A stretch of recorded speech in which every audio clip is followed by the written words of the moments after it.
Hello student, मेरा नाम जितेंद्र सिंह। आप मेरे channel physics wall Jitendra Singh पर हैं और आज से हम क्लास 12th के हिंदी मीडियम के बच्चों के लिए फ़िज़िक्स स्टार्ट करने वाले हैं।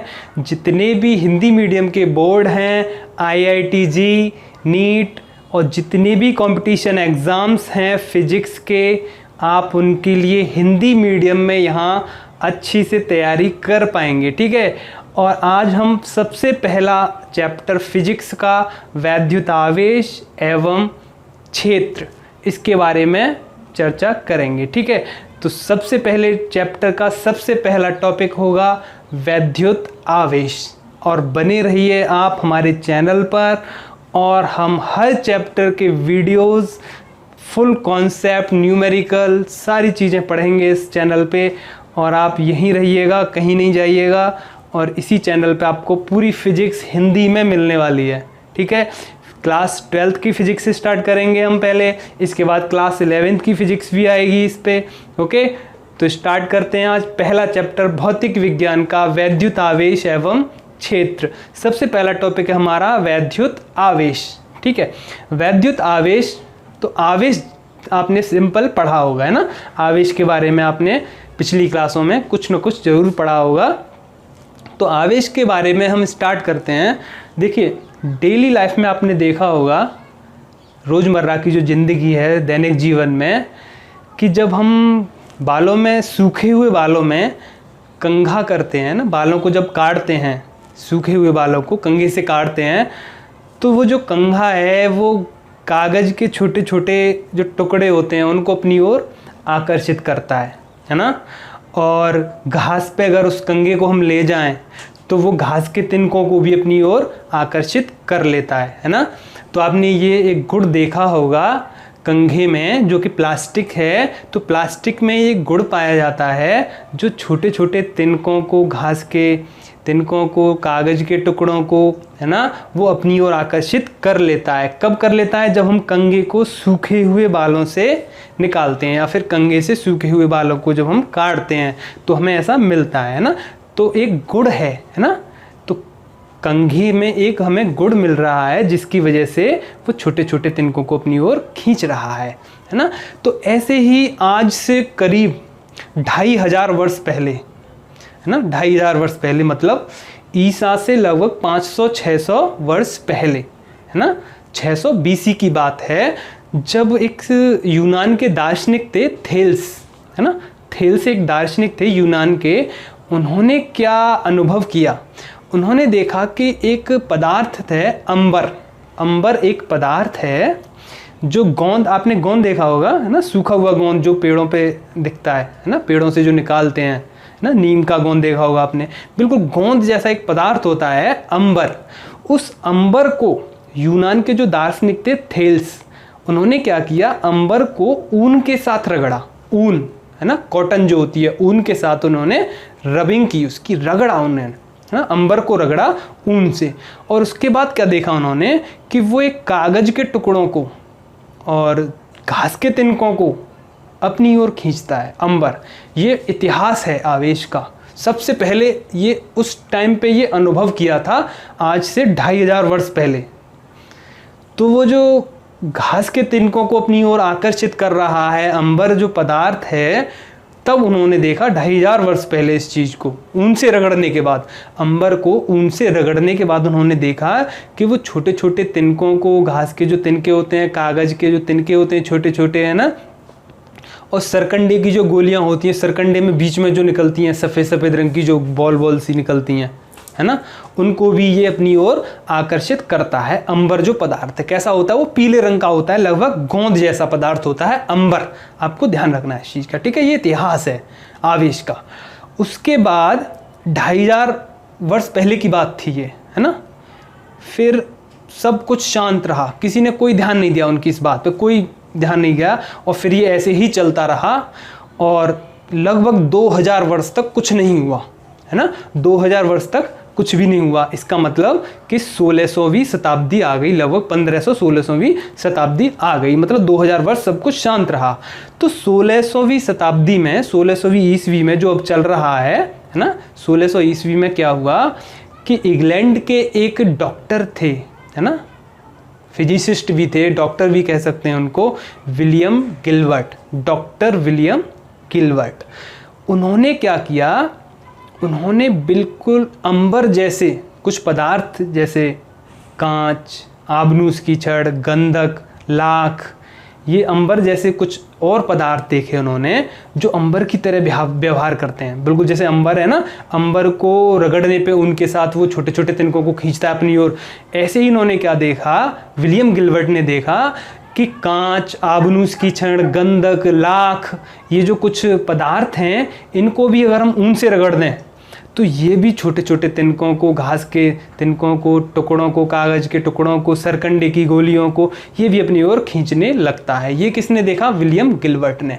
विलियम गिलबर्ट ने अध्ययन किया था कि भाई 2000-2500 वर्ष पहले जो हुआ था, अंबर जैसे अंबर पदार्थ जो है कुछ चीज़ों को अपनी ओर आकर्षित कर रहा है, तो क्या और भी पदार्थ हैं अंबर की तरह जो ऐसा व्यवहार दिखाते हैं। तो उन्होंने पाया कि कांच की छड़, आबनूस की छड़, गंधक, लाख का भी एक पौधा होता है ना, लाख की छड़, ये सब ऐसा व्यवहार शो करते हैं, ये भी ऐसा व्यवहार प्रदर्शित करते हैं कि ये भी छोटे छोटे टुकड़ों को अपनी ओर खींचने लगते हैं, है ना। तो लगभग 1620 ईस्वी में ऐसा किसने देखा, डॉक्टर विलियम गिलबर्ट ने, जो महारानी एलिजाबेथ द्वितीय थी वहाँ की रानी, उनके घरेलू चिकित्सक भी थे। कौन, डॉक्टर विलियम गिलबर्ट, है ना।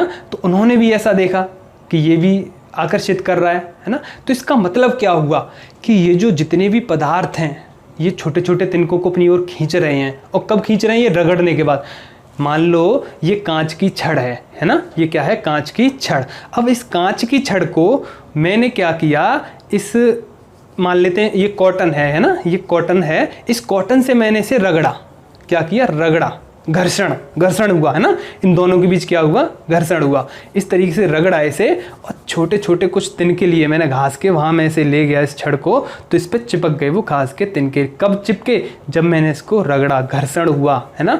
घर्षण होने के बाद इसमें एक गुण आ गया इस पदार्थ में, इस ये जो प्लास्टिक की जो पदार्थ है, कांच की छड़ या कह सकते हैं प्लास्टिक की पदार्थ है, इसमें एक गुण आ गया। ये कि गुण, क्या गुण आ गया कि इसमें छोटे छोटे घास के तिनके और कागज़ के टुकड़ों को ये अपनी ओर खींचने लगा है, घर्षण के बाद, रगड़ने के बाद, है ना। तो हम कहते हैं कि ये जो छड़ है, कागज के जो टुकड़ों को खींच रही है, ये जो छड़ है, कांच की छड़ या प्लास्टिक की छड़, ये क्या हो गई है, आवेशित हो गई है, ये वैद्युतमय हो गई है। मतलब ये खींच रही है चीज़ों को अपनी ओर, जैसे बिजली है नहीं, बिजली खींचती है, उसी को विद्युत कहते हैं हम, विद्युत खींच लेती है ना, बहुत हाई वोल्टेज जब होती है तो वो खींच लेती है ना। तो हम कहते हैं कि ये जो कांच की छड़ है वैद्युतमय हो गई है, ये क्या हो गई है, वैद्युतमय हो गई है, आवेशित हो गई है, ये इलेक्ट्रीफाइड हो गई है, इसके पास आवेश आ गया है, तभी तो ये छोटी छोटी चीज़ों को अपनी ओर खींच रही है ना। ये जो छड़ है, कागज, ये जो कांच की जो छड़ है या फिर प्लास्टिक की जो छड़ है, ये क्या हो गई है,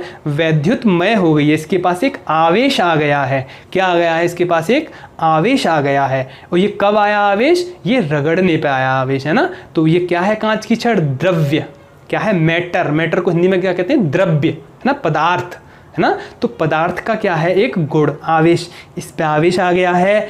पदार्थ का आवेश क्या है, पदार्थ का एक गुण, इस आवेश, इस छड़ का क्या है, गुण, है ना। जो कब आया, जो घर्षण करने पे आया, है ना। कब आया, घर्षण करने पे, ये वैद्युतमय हो गई। कब हुई, ये घर्षण करने पे। तो इस विद्युत को हम घर्षण वैद्युतिकी भी कहते हैं। क्या कहते हैं, घर्षण वैद्युतिकी, है ना। किसकी वजह से, घर्षण वैद्युतिकी की वजह से इस पे एक आवेश आ गया, इस छड़ पे क्या आ गया, आवेश आ गया, है ना। तो यही क्या है, आवेश।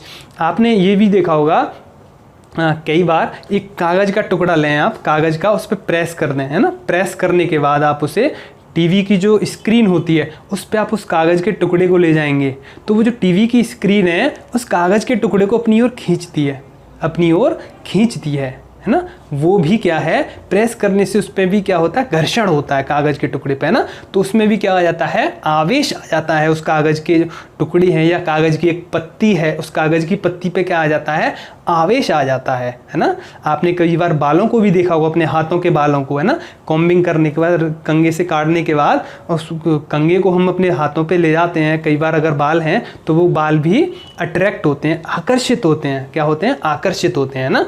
तो आवेश क्या क्या है, गुण है, एक पदार्थ का क्या है, गुण है ना। उस पदार्थ पे कब आता है वो गुण, जब हम घर्षण करते हैं। जरूरी नहीं है कि ये खींचेगा ही, ये हो सकता है कि इसे दूर भी हटाए, है ना। कुछ पदार्थों में ऐसी भी पाया गया कि जब हम रगड़ने के बाद देखते हैं तो वो दो पदार्थ आपस में एक दूसरे से दूर भी जाते हैं। मान लो हम ये कांच की छड़ है और ये एक आबनूस की छड़ है। इस कांच की छड़ को मैंने रेशम के ये कपड़े से इस तरीके से रगड़ा और इस आबनूस की छड़ को मैंने बिल्ली की खाल से रगड़ दिया, बिल्ली की खाल से रगड़ दिया, है ना, एक दूसरी बिल्ली का। अब इन दोनों छड़ों को मैं देखता हूं तो ये दोनों एक दूसरे से दूर भागती हैं या फिर एक दूसरे के पास भी आ सकती हैं। ये तो खैर पास आती हैं, लेकिन कई बार क्या है, दो एक जैसी छड़ जो होती हैं, मान लो दो कांच की छड़ ले ली मैंने, एक कांच की छड़ ये है, एक कांच की छड़ ये है, इन दोनों को मैंने अलग अलग रेशम के टुकड़ों से रगड़ा और फिर इन दोनों को पास लाता हूं तो ये दोनों एक दूसरे से दूर जाती हैं, है ना। तो जरूरी नहीं है कि आवेश हमेशा आकर्षण ही गुण है, कि इसमें प्रतिकर्षण का भी गुण होता है। आवेश जो है आकर्षित भी करता है और प्रतिकर्षित भी करता है। प्रतिकर्षित मतलब दूर भगाना, आकर्षित मतलब पास में खींचना, ठीक है। तो आवेश की आपने इतिहास के बारे में थोड़ा सा हमने बताया, तो स्टार्ट करते हैं। चलिए थोड़ा सा आप लिख लेंगे इतिहास के बारे में, है ना। इतिहास के बारे में लिख देता हूं मैं, आवेश का इतिहास। सबसे पहला हमारा जो आज का टॉपिक है वो क्या है, वैद्युत आवेश। वैद्युत आवेश, वैद्युत आवेश, इसका सबसे पहले हम इतिहास देखते हैं। क्या देखते हैं, इसका इतिहास। अभी मैंने बताया था आपको, थोड़ी सी डिटेल है, उसके बारे में आप समझ सकते हैं। इतिहास देखें इसका आवेश का हम, तो सबसे पहले कब की बात है, 600 ईसा पूर्व। ईसा पूर्व लगभग 2500 वर्ष पूर्व, आज से लगभग 2500 वर्ष पूर्व की बात है ना। उस टाइम पे कौन थे, यूनान के दार्शनिक, यूनान के दार्शनिक, यूनान के दार्शनिक थेल्स, थेल्स, है ना। यूनान के जो दार्शनिक थे थेल्स, उन्होंने क्या देखा कि एक पदार्थ है अंबर, इसके बारे में मैंने बताया है। अंबर पदार्थ को, जो पीला गोंद जैसा पदार्थ होता है, जब हम इसको रगड़ते हैं, रगड़ने के लिए मैंने यहाँ धन का चिन्ह बना दिया है, ऊन से। किससे, ऊन से, ऊन से। अंबर को जब हम ऊन से रगड़ते हैं तो होता क्या है कि अंबर अपनी ओर खींचता है। किसे खींचता है, कागज के टुकड़े। अंबर क्या करता है, कागज के टुकड़े, घास के तिनके, घास के तिनके, सरकंडे की गोलियां, इनको अपनी ओर खींचता है। कौन खींचता है, अंबर। कब खींचता है, जब हम इसको ऊन के साथ रगड़ते हैं, रगड़ते हैं ऊन के साथ। अंबर को जब हम रगड़ते हैं, अंबर पदार्थ है, ऊन के साथ उसे रगड़ा तो उसने क्या किया, कागज के टुकड़े, घास के तिनकों को अपनी ओर खींचने लगता है। ये कब की बात है, आज से 2500 वर्ष पूर्व, लगभग 600 ईसा पूर्व की बात है ना। उस टाइम पे किसने देखा था, ये यूनान के दार्शनिक ने। इसके बाद कुछ नहीं हुआ, 2000 वर्ष तक सब कुछ शांत रहा। उसके बाद क्या हुआ, उसके बाद इंग्लैंड के डॉक्टर, इंग्लैंड के डॉक्टर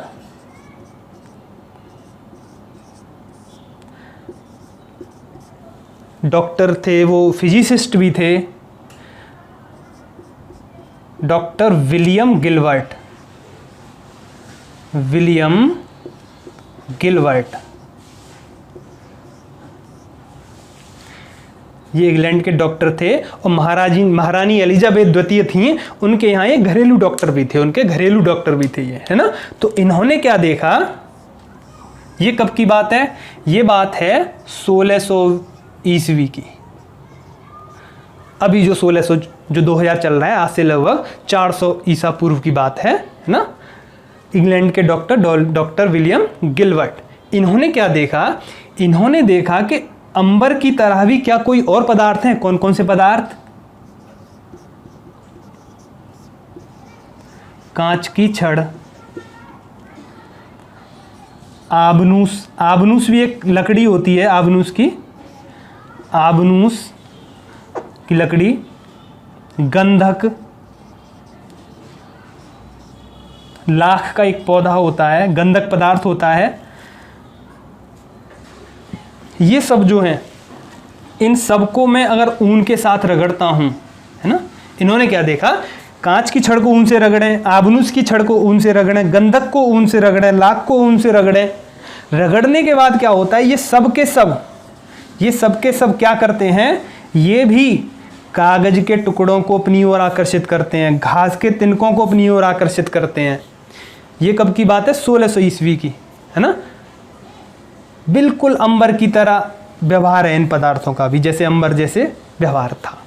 तो इन्होंने क्या किया, इसकी एक क्रमबद्ध अध्ययन किया। फिर इन्होंने, किसने, डॉक्टर विलियम गिलबर्ट ने, है ना, इसी को आधार मानते हुए, जो यूनान के दार्शनिक थे से इसको आधार मानते हुए उन्होंने इसका एक क्रमबद्ध अध्ययन स्टार्ट कर दिया। और इन्होंने अपनी एक किताब लिखी, डी मैग्नेटे, एक किताब लिखी इन्होंने, डी मैग्नेटे, किताब लिखी इन्होंने अपनी एक, डी मैग्नेटे, इतिहास है ये इसका। डी मैग्नेटे में उन्होंने इसका क्रमबद्ध अध्ययन करके इसके बारे में लिखा कि कौन कौन से पदार्थ हैं, इनमें ये इस तरह की जो है क्षमता पाई जाती है। डी मैग्नेटे में इन्होंने भी इसका पूरा अध्ययन लिखा है, ठीक है। अच्छा, इसमें इन्होंने क्या कहा कि जो अंबर जैसे जो पदार्थ हैं, है ना, इसका एक ग्रीक नाम भी दिया। इन सभी पदार्थों को एक ग्रीक नाम दिया, इलेक्ट्रिका,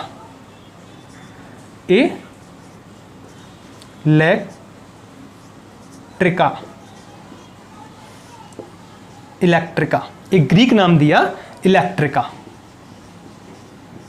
इन सबको नाम दिया, जो जो पदार्थों को अपनी ओर आकर्षित करते हैं, कागज के टुकड़ों को, उनको इस नाम दे दिया इलेक्ट्रिका। इन सबको एक नाम दिया इलेक्ट्रिका, है ना।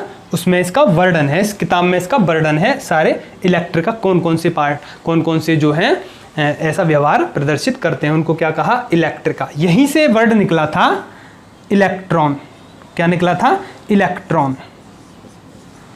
इलेक्ट्रॉन, इलेक्ट्रिका से ही व्युत्पत्ति किसकी हुई, इलेक्ट्रॉन की, ठीक है। तो इलेक्ट्रॉन का भी हम अध्ययन करेंगे, है ना। इलेक्ट्रॉन भी परमाणु के अंदर रहता है ना, जो नाभिक के चारों तरफ घूमता है ना, वो यहीं से उसकी व्युत्पत्ति हुई है। चलिए, तो ये हुआ आवेश का इतिहास।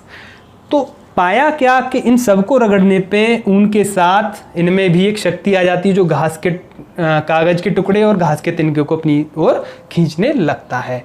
तो इसी आधार पे क्या कहा गया, जब इनको रगड़ा तो इनको क्या कहा गया कि ये अंबर है, अंबर को रगड़ा, है ना, तो ये क्या हो गए, वैद्युतमय। वैद्युतमय, वैद्युतमय, रगड़ने के बाद, रगड़ने के बाद या फिर घर्षण के बाद, घर्षण के बाद, रगड़ने के बाद या घर्षण के बाद, ये जो पदार्थ हैं, कौन कौन से पदार्थ, अंबर, अंबर, कांच, कांच की छड़, आबनूस,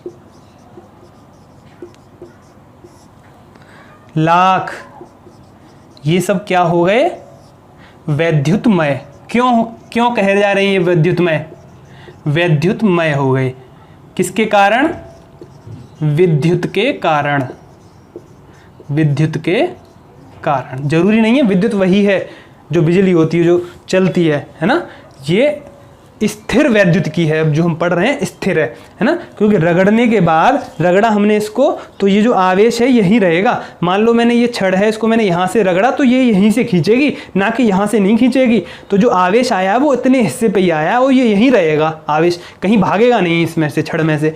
तो हम क्या कहेंगे, स्थिर। ये क्या है, स्थिर विद्युत है। क्या है, स्थिर वैद्युत की, विद्युत के कारण। और वैद्युतमय का एक और नाम क्या है, आवेशित। आवेशित, है ना। वैद्युतमय हो गए या फिर आवेशित हो गए, कौन कौन, कांच, अंबर, आबनूस, लाख, ये क्या हो गए? विद्युत के कारण वैद्युतमय। इनके पास एक आवेश आ गया। क्या आ गया इनके पास? एक आवेश। तो हम आवेश को परिभाषित करते हैं कि आवेश क्या होता है। आवेश, चलिए अब आवेश की परिभाषा देखते हैं। ये तो आपको समझ में आ गया होगा, ये इसका इतिहास है, ठीक है। अब हम देखते हैं आवेश की परिभाषा।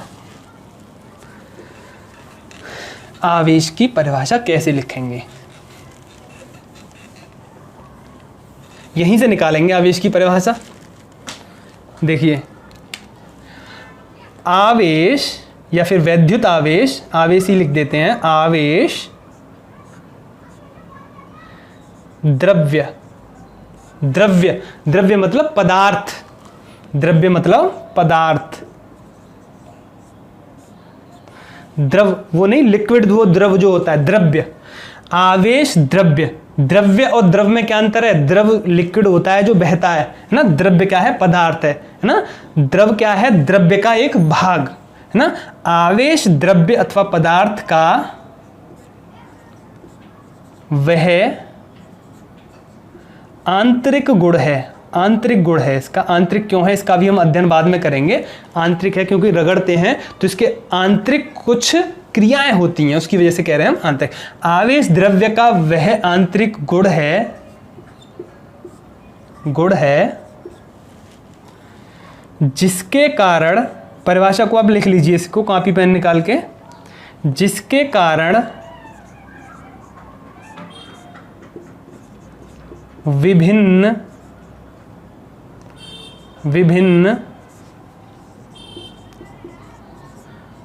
वस्तुओं के मध्य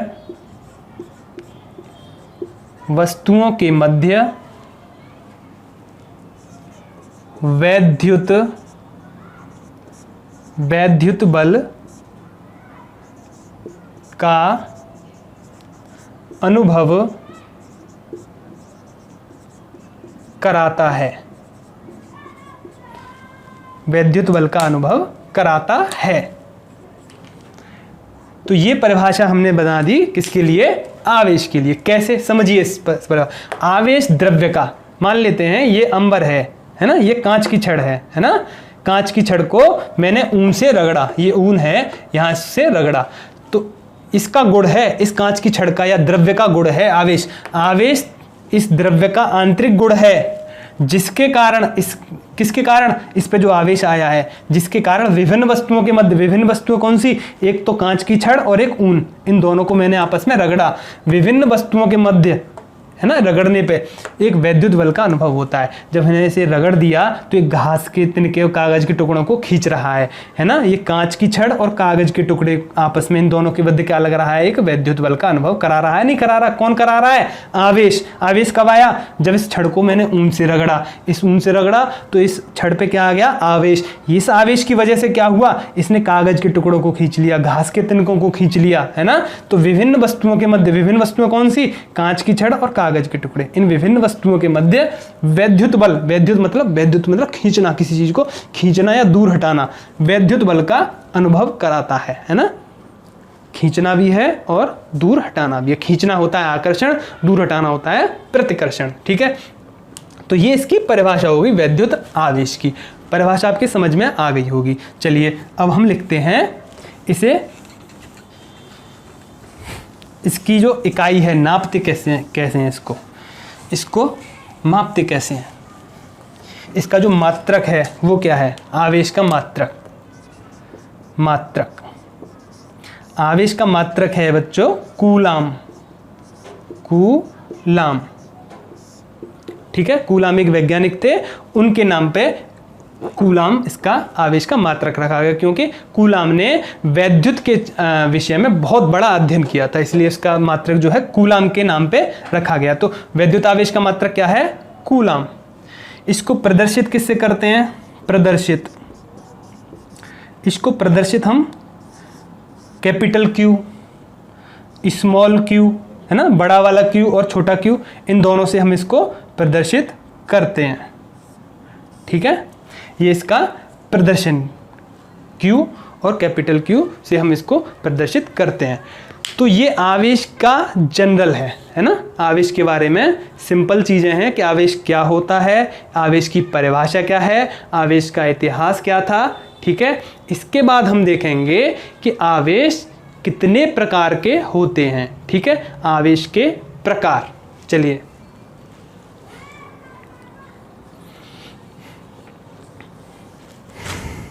आवेश के प्रकार। वैद्युत आवेश के प्रकार,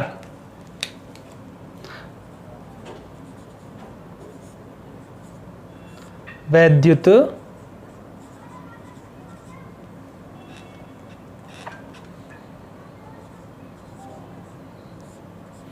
आवेश के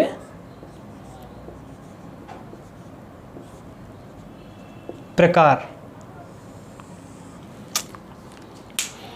देखिए आवेश कितने प्रकार का होता है, इसके लिए एक प्रयोग किया गया है ना।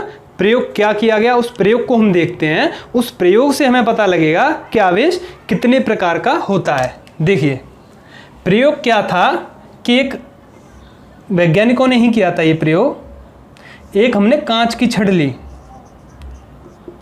कांच की छड़, ठीक है।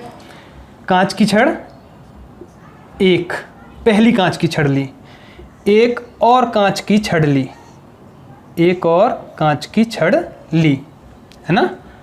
ये भी कांच की छड़ है, दो कांच की छड़ हो गई ये कांच की छड़। और ये नंबर 2, इसको हमने यहाँ लटका दिया, लटका दिया इसको भी हमने यहाँ लटका दिया, इस कांच की छड़ को, ठीक है। ये लटकी हुई है कांच की छड़, दोनों ही लटकी हुई हैं। अब हमने क्या किया, इस कांच की छड़ को एक रेशम का कपड़ा लिया हमने, एक रेशम का कपड़ा लिया हमने, और उस रेशम के कपड़े से हमने यहाँ से रगड़ा, इस कांच की छड़ को रेशम के कपड़े से हमने रगड़ दिया। ये रेशम का कपड़ा है। और रगड़ने के बाद हमने क्या किया, इस रेशम के कपड़े को हमने यहाँ रख दिया। ये क्या है, रेशम। इसको पहले रगड़ा और रगड़ने के बाद हमने इसे यहाँ रख दिया। ऐसे ही एक और हमने रेशम का कपड़ा लिया, उसको हमने रगड़ा यहाँ कांच की छड़ से और फिर दूर हटा के यहाँ रख दिया। रगड़ने के बाद उसको भी हमने यहाँ रख दिया। रेशम का दूसरा टुकड़ा है और ये रेशम का पहला टुकड़ा है। ये स्थिति कब है, अब रगड़ने के बाद। यहाँ लिख देंगे हम रगड़ने के बाद।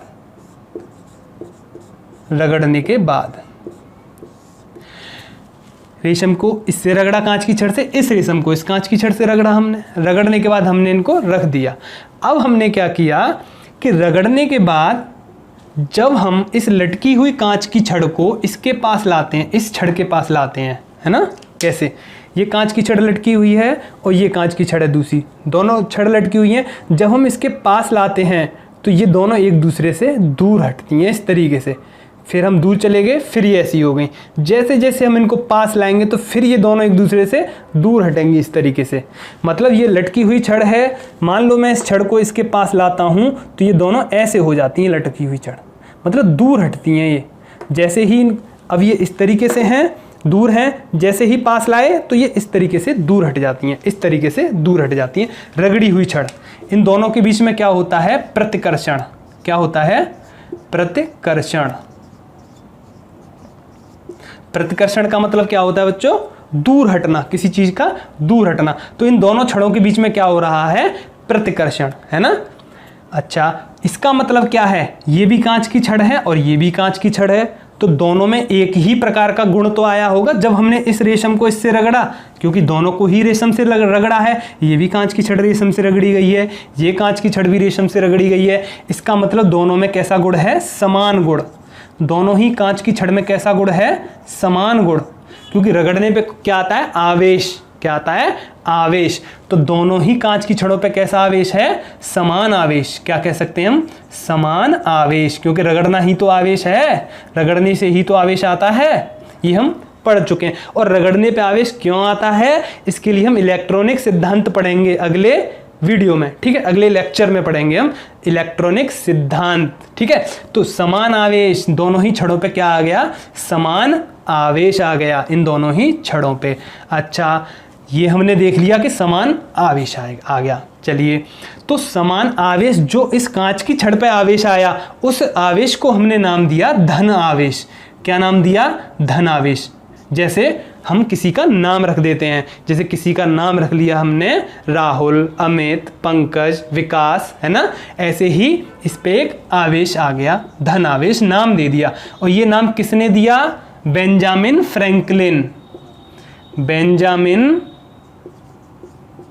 फ्रैंकलिन एक वैज्ञानिक थे, फ्रैंकलिन।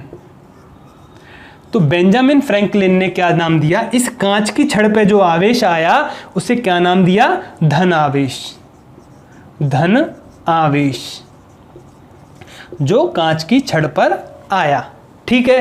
अच्छा, अब हमने क्या किया कि एक और प्रयोग किया, ये इस प्रयोग को रखा रहने दो यहीं पे, है ना।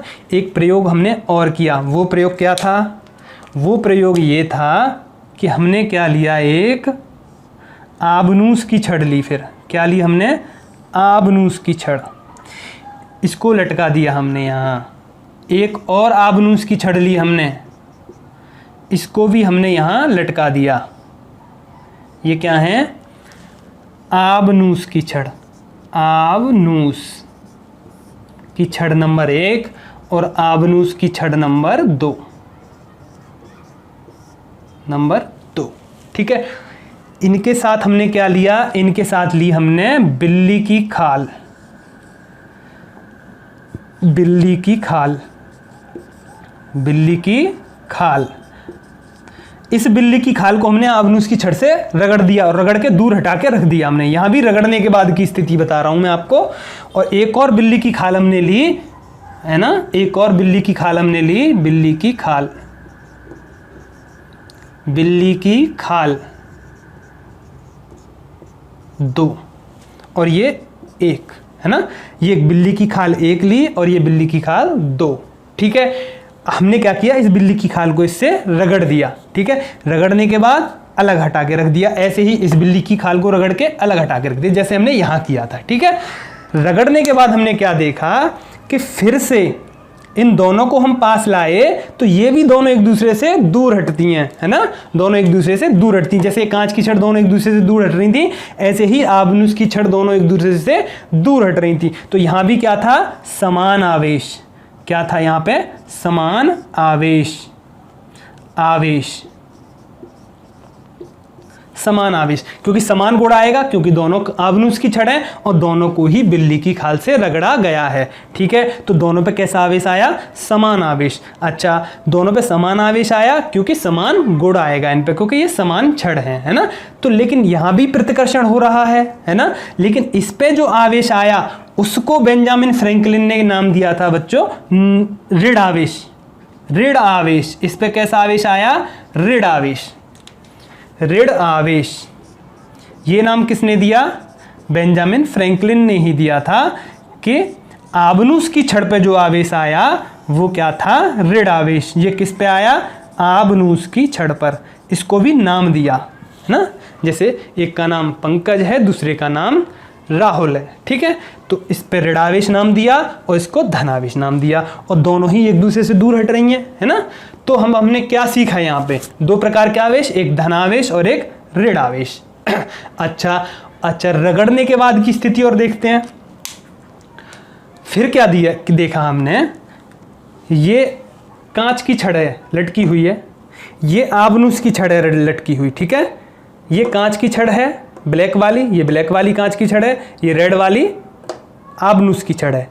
दोनों, ये कांच की छड़ बिल्ली की खाल, ये आबनूस की छड़ जो है बिल्ली की खाल से रगड़ी हुई है, और ये जो कांच की छड़ है ये रेशम के कपड़े से रगड़ी हुई है, और ये दोनों लटकी हुई हैं। इन दोनों को, लटकी हुई छड़ों को जब हम एक दूसरे के पास लाते हैं तो ये लटकी हुई छड़ दोनों एक दूसरे को इस तरीके से, ये लटकी हुई छड़ हैं तो ये आकर्षित करती हैं एक दूसरे को। हमने देखा ये प्रयोग देखा हमने। काली वाली छड़ किसकी है, ये देखो, काली वाली छड़ ये कांच की छड़ है, ये लाल वाली किसकी है, ये आबनूस की है। जब इनको लटका के जब हम देखते हैं तो लटकाने के बाद क्या देखते हैं कि ये दोनों एक दूसरे को आकर्षित करती हैं, इस तरीके से लटकी हुई है ना, क्या करती हैं, जैसे जैसे हम पास लाते हैं तो ये दोनों आकर्षित करती हैं, है ना।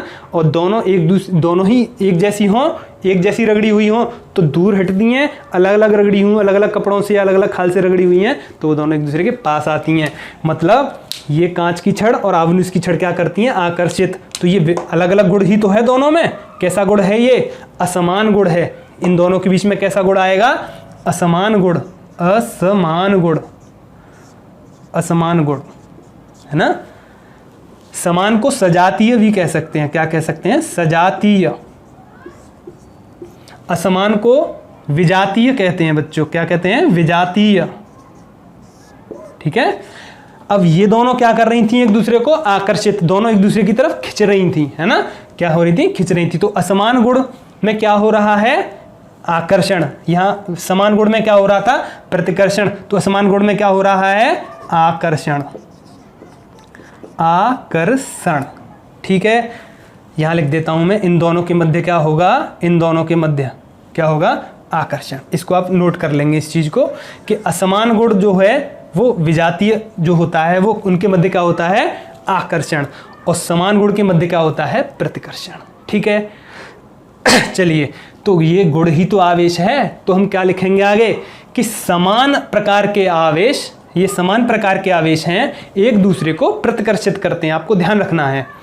और असमान आवेश यानी कि विजातीय आवेश एक दूसरे को आकर्षित करते हैं। ये विपरीत आवेश हैं, ये प्लस है, ये माइनस है, ये धन है, ये ऋण है, ये दोनों क्या करते हैं, खींचते हैं, है ना। अपोजिट चार्ज कह सकते हैं इंग्लिश में इसको, या फिर असमान आवेश, है ना, विपरीत आवेश कह सकते हैं आप इसको। विपरीत आवेश एक दूसरे को आकर्षित करते हैं और समान आवेश एक दूसरे को क्या करते हैं, प्रतिकर्षित करते हैं। यहाँ ये सिंपल सी बात है, यहाँ लिखा हुआ है, आपकी समझ में आ गया होगा।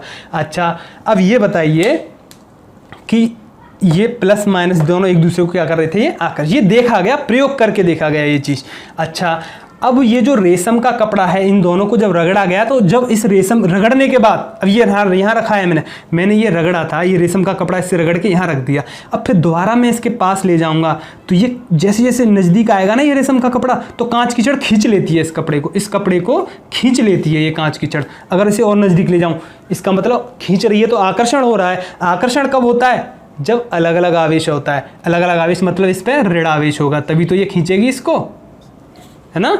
ऐसे ही ये जो रेशम की छड़ है इस पे ऋण आवेश माना जाएगा, है ना। जब ये एक दूसरे से रगड़ी गई हैं तो ये आबनूस की छड़ भी बिल्ली की खाल को खींचेगी, है ना। और ये कब खींचेगी, जब इस पे धनावेश होगा। क्या होगा, धनावेश। अब आप कंफ्यूज हो गए होंगे कि किस पे धन, किस पे ऋण और क्यों आएगा। इसकी मैं अभी एक श्रृंखला बनाऊंगा, उस श्रृंखला से आपको पता चल जाएगा कि कौन किसे खींचेगा। आपको ध्यान रखने के लिए, याद रखने के लिए, कौन किसे खींचेगा, किस पे धन आएगा, किस पे ऋण आएगा, ये कैसे पता लगाएं हम, है ना। ये प्रयोगों से पता लगाया था, लेकिन इसकी एक श्रृंखला बना दी, उससे आप याद कर सकते हो किस पे धन आएगा, किस पे ऋण आएगा। लेकिन यहां से हमने एक चीज सीख ली कि एक तो धनावेश होता है और एक ऋण आवेश होता है। दो प्रकार के आवेश होते हैं, धनावेश और ऋण आवेश। ठीक है, ये चीज हमने यहां से सीखी। और क्या सीखा कि समान आवेश प्रतिकर्षित करते हैं और असमान आवेश, असमान जो गुण होगा या फिर आवेश होगा वो क्या करते हैं, आकर्षित करते हैं, आकर्षित करते हैं। ये जो चीजें सीखी हैं मैं इनको यहां लिख देता हूं। देखो, ये जो चीज़ें सीखी हैं इनको यहाँ भी नोट कर लेते हैं। क्या क्या सीखा हमने यहाँ पे, नंबर 1, दो प्रकार के आवेश होते हैं, दो प्रकार के आवेश। पहला धनावेश, है ना, धनावेश, और दूसरा ऋण आवेश, ऋण आवेश। ठीक है, ये सीखा हमने। और क्या सीखा, और सीखा हमने समान गुण प्रतिकर्षित करते हैं, या फिर समान प्रकार के आवेश, समान या फिर सजातीय आवेश क्या करते हैं? प्रतिकर्षित। प्रतिकर्षित का मतलब दूर हटाना, प्रतिकर्षित करते हैं। दोनों छड़ों पे समान आवेश आया था, क्या कर रहे थे? प्रतिकर्षित। ये प्रयोगों से पता किया है ना। और क्या सीखा? विजातीय आवेश है ना, विजातीय, ये धन और ये ऋण, ये कैसे हैं? विजातीय आवेश। ये दोनों एक दूसरे को खींच रहे थे, कांच की छड़ और आबनूस की छड़ एक दूसरे को खींच रहे थे, तो विजातीय आवेश। और क्या सीखा? विजातीय आवेश, विजातीय आवेश आकर्षित करते हैं। आकर्षित मतलब खींचते हैं एक दूसरे को, आकर्षित करते हैं। इस चीज को आप नोट कर लो, ठीक है। और ये भी नोट कर लेना कि कांच की छड़ पे जो आवेश आया वो प्लस था और आबनूस की छड़ पे माइनस था, है ना। कांच की छड़ पे धनावेश, आबनूस की छड़ पे ऋणावेश। जब कांच की छड़ को रेशम के कपड़े से रगड़ा गया और आबनूस की छड़ को बिल्ली की खाल से रगड़ा गया, ठीक है। जब आबनूस की छड़ को बिल्ली की खाल से रगड़ेंगे तो उस पर ऋणावेश आएगा। और ये ध्यान रखना, जरूरी नहीं है कि हमेशा आबनूस की छड़ पे ऋणावेश ही आएगा। अगर आबनूस की छड़ को किसी और कपड़े से रगड़ा जाए, किसी और चीज से रगड़ा जाए, है ना, तो आबनूस की छड़ पे हो सकता है धनावेश भी आ जाए। अभी मैं बताऊंगा इस बात को। कांच की छड़ पे जरूरी नहीं है हमेशा धनावेश ही आएगा। कांच की छड़ को हो सकता है किसी और चीज से रगड़ा जाए तो कांच की छड़ पे ऋणावेश भी आ जाए। बात किसकी है? केवल कांच की छड़ और रेशम के कपड़े की, आबनूस की छड़ और बिल्ली की खाल। ये यहाँ के लिए ही सत्य है ये प्रयोग केवल। ये जरूरी नहीं है हमेशा कांच की छड़ धनावेशित ही होगी, कांच की छड़ ऋणावेशित भी हो सकती है। यदि कांच की छड़ को हम किसी रबड़ से या किसी और चीज से रगड़ें तो हो सकता है कि ऋणावेशित हो सकती है, लेकिन इसे हम पढ़ेंगे भी कि कब होगी ये ऋणावेशित। चलिए अभी एक मैं श्रृंखला लिख देता हूं यहाँ पे, उस श्रृंखला से पता लगेगा कि किस पे धनावेश आएगा और किस पे ऋणावेश आएगा। चलिए मैं उस श्रृंखला को यहाँ लिख देता हूँ। चलिए, सीरीज है एक,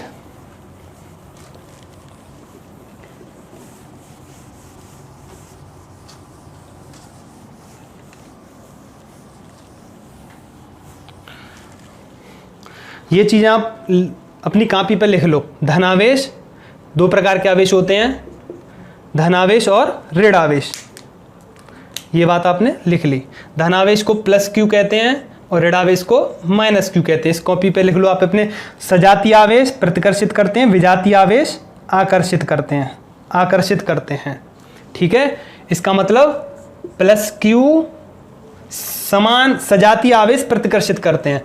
प्लस क्यू और प्लस क्यू दोनों एक दूसरे को क्या करेंगे? दोनों एक दूसरे से दूर भागेंगे। ये इधर भागेगा और ये इधर भागेगा, ठीक है। एक प्लस क्यू ये है और एक प्लस क्यू ये है। ये दोनों क्या करेंगे? एक दूसरे से दूर भागेंगे। और विजातीय मतलब ये प्लस क्यू है और ये माइनस क्यू है, तो ये दोनों एक दूसरे की ओर आएंगे, ये दोनों एक दूसरे के पास आएंगे और ये दोनों एक दूसरे से दूर भागेंगे। आपको ध्यान रखना है कि अलग अलग आवेश पास आते हैं, एक जैसे दूर भागते हैं। अलग अलग पास आते हैं, एक जैसे दूर भागते हैं। ये आपको याद रखना है आज से, ठीक है। तो ये विद्युत के आवेश के प्रकार हैं। अब मैं श्रृंखला की बात कर रहा था, श्रृंखला को यहाँ लिख देता हूँ, ठीक है। श्रृंखला क्या है? सबसे पहले है उसमें बिल्ली की खाल। बिल्ली की खाल या फिर खाल, सिंपल खाल कह सकते हैं। दूसरा है उसमें फलालेन, ठीक है।